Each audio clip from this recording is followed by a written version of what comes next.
जय श्री कृष्णा। प्रेम का स्वरूप क्या है? प्रेम और परमात्मा में किसी भी प्रकार का कोई अंतर नहीं है। जिस प्रकार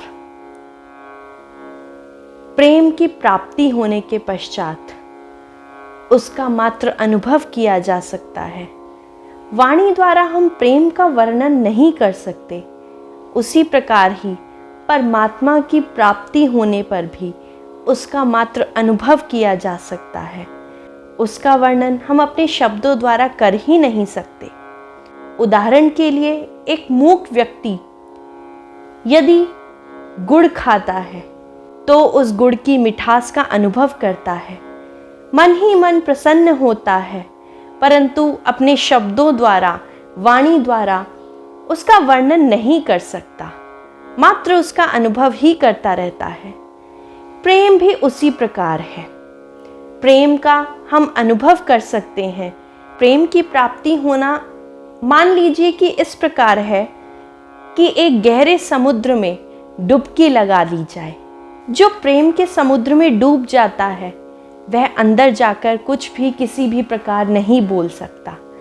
मात्र ऊपर ऊपर डुबकी लगाने से व्यक्ति जो वर्णन करता है उसे हम प्रेम नहीं कह सकते, क्योंकि किसी भी प्रकार से प्रेम और परमात्मा में किसी भी प्रकार का अंतर नहीं है।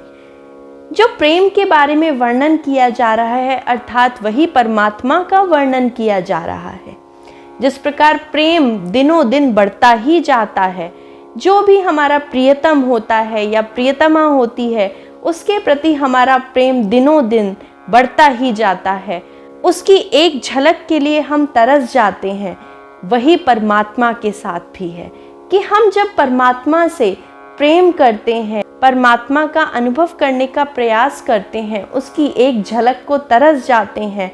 किसी भी प्रकार का कोई लोभ, कोई लालसा उससे हमारी नहीं होती कि उस प्रेमी से, उस परमात्मा से किसी भी प्रकार की हमारी मनोकामना नहीं होती कि किसी भी प्रकार का हमें उससे सुख प्राप्त हो, बल्कि यह इच्छा होती है कि प्रेमी किसी भी प्रकार प्रसन्न हो, हमें उसके दर्शन होते रहें, हम उसे दिन रात अपनी आंखों के सामने से ओझल ना होने दें। वही परमात्मा का स्वरूप है। इसलिए प्रेम और परमात्मा में किसी भी प्रकार का कोई अंतर नहीं है, दोनों एक ही हैं, दोनों भिन्न नहीं हो सकते। परंतु यहाँ क्या अंतर आता है कि हम सांसारिक व्यक्ति हैं और संसार की वस्तुओं से प्रेम करते हैं, संसार के लोगों से प्रेम करते हैं, जिसमें किसी न किसी प्रकार का लालच और लोभ रहता है। लौकिक वस्तु, लौकिक व्यक्तियों से प्रेम करने पर हम कहीं ना कहीं फलस्वरूप कुछ ना कुछ इच्छा रखते हैं, कुछ ना कुछ आशा रखते हैं।